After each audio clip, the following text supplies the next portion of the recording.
E eu, Cir, ainda aproveitando, né, essa questão como tu citou, a questão de você ter uma visão um pouco mais aberta de negócios, né?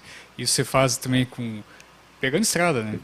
Visitando, conhecendo culturas diferentes, e como que você vê daqui para frente, para que lado que vai o mercado? Isso eu acho que é um ponto assim que a gente tem tratado em vários episódios aqui do podcast, né?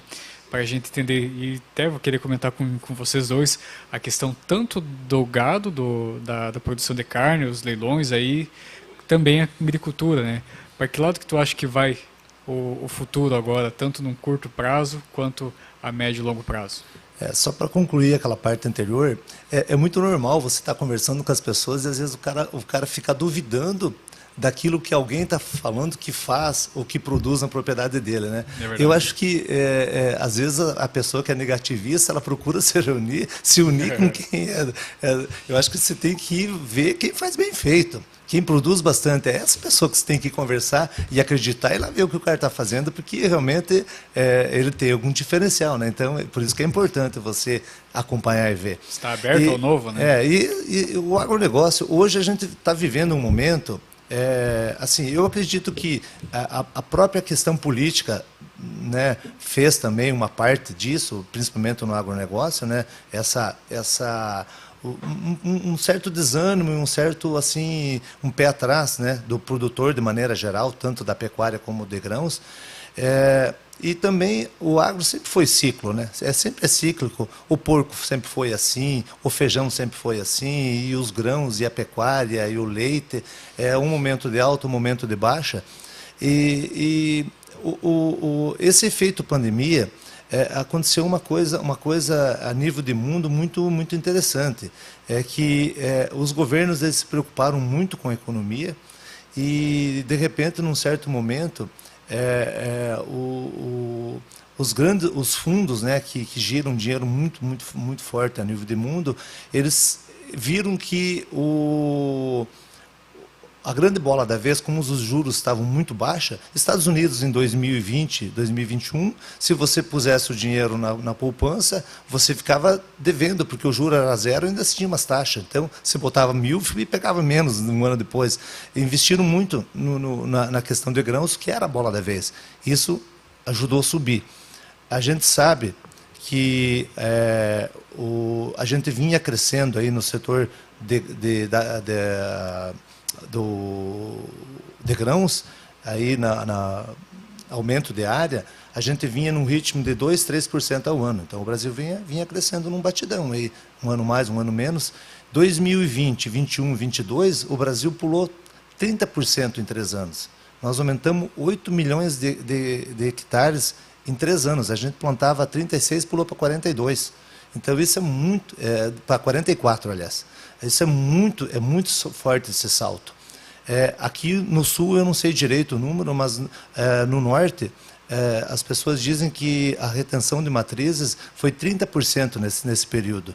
Então isso fez com que o mercado produzisse muito.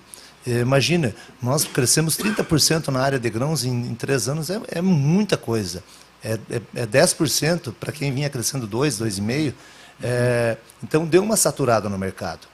Mas o mercado é assim, né? O mercado é cíclico. A pecuária, por exemplo, está todo mundo vislumbrando que 2025, 2026 é um período de um ciclo de alta de novo. Normalmente, se matou muita, nunca na história se abateu tanta matriz, né, tanto vaca como novilha, como nesse último ano, principalmente, nos últimos 23 e 24, né?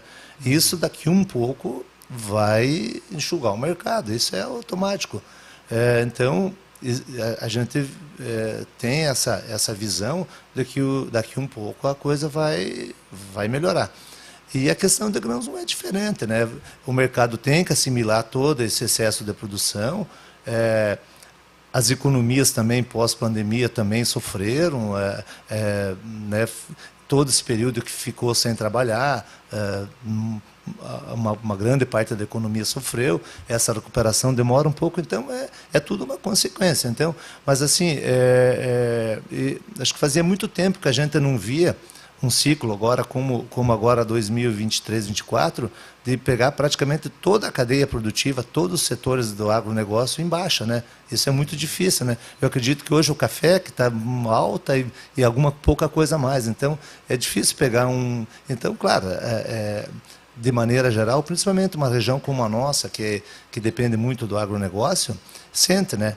Mas eu acredito que isso é um momento passageiro. E logo na frente a gente vai voltar, a economia se ajusta, os custos se ajustam, porque você estava tratando um boi com soja e o milho daquele preço, você comprou os insumos naqueles valores e vendendo o grão, vendendo o gado nesse preço de hoje, existe um desencaixe, né? É uma situação um pouco difícil, mas a coisa vai se ajustando e logo na frente nós vamos ver momentos bem, bem melhores, com toda certeza.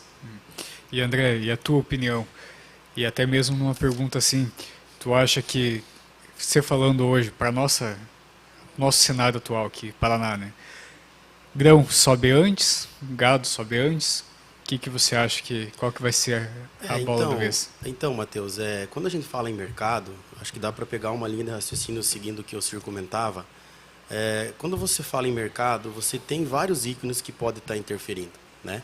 Sim. Seja político, seja de pontual, de local ou fora. E o que eu vejo fazendo uma análise?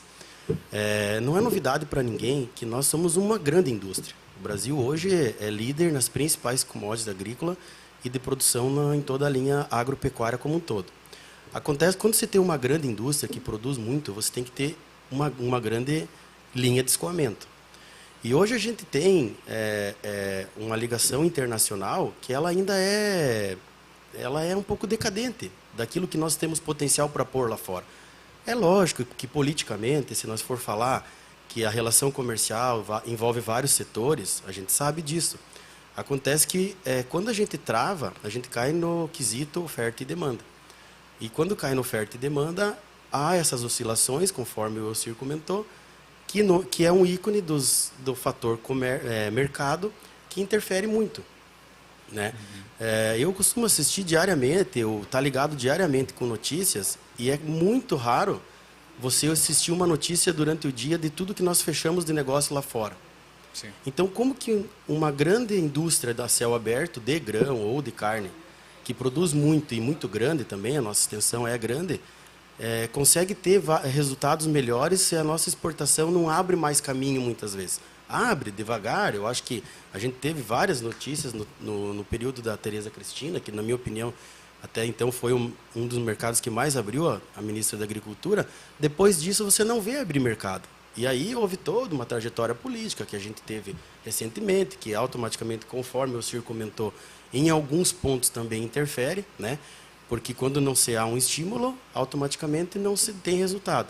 E isso politicamente pode intervir bastante.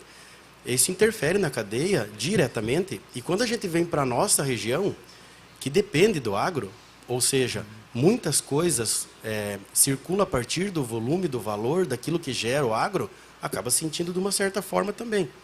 Então eu vejo que, voltando isso para nós, para a sociedade nossa, que é a sociedade rural, é o que a gente precisa talvez discutir mais e de repente chegar num determinador que faça isso girar melhor.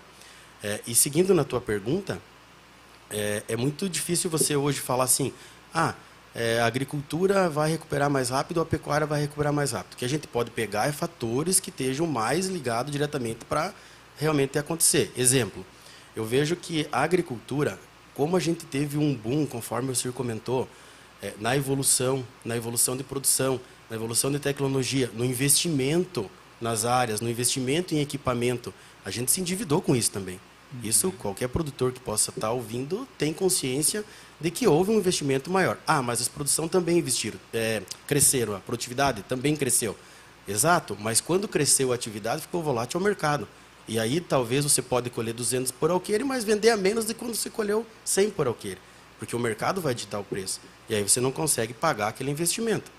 Quando você vai para a pecuária, a gente cresceu um pouco em tecnologia de alimentar, ou seja, em genética, conforme comentamos antes, mas o investimento é um pouquinho menor e mais ponderado. Então é mais fácil daqui a pouco recuperar antes com a pecuária, financeiramente, do que com a agricultura. Embora a agricultura tenha um poder talvez mais rápido depois de melhorar, de gerar mais lucro, né? O agro como um todo, a cultura, né? Mas conforme até o senhor mencionou ali, se nós fizermos uma análise de um gráfico da pecuária, é cíclico. Você vê se desfazer de fêmea, aí começa a faltar bezerro, começa a subir preço de bezerro e automaticamente levanta o boi gordo. Então isso também é uma coisa que ciclicamente explica. Mas não vejo assim hoje, para ser uma resposta mais específica para você, dizer, olha, não, a soja vai a tanto, o boi vai a tanto.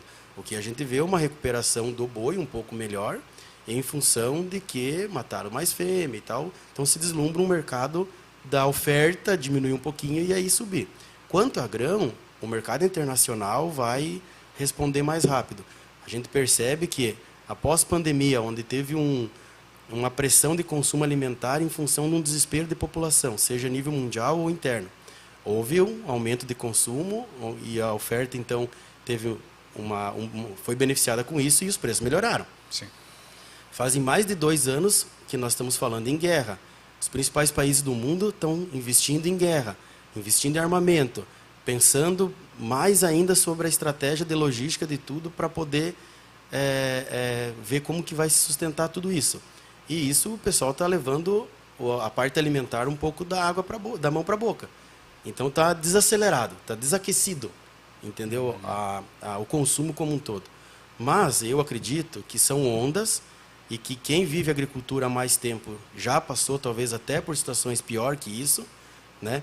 E que em algum momento a roda gira novamente e a página vira. E aí é a história de quem vai vender melhor, quem tem prateleira. Aquele que está preparado vai se sobressair. Aquele que não está pode ser que fique pelo caminho, né?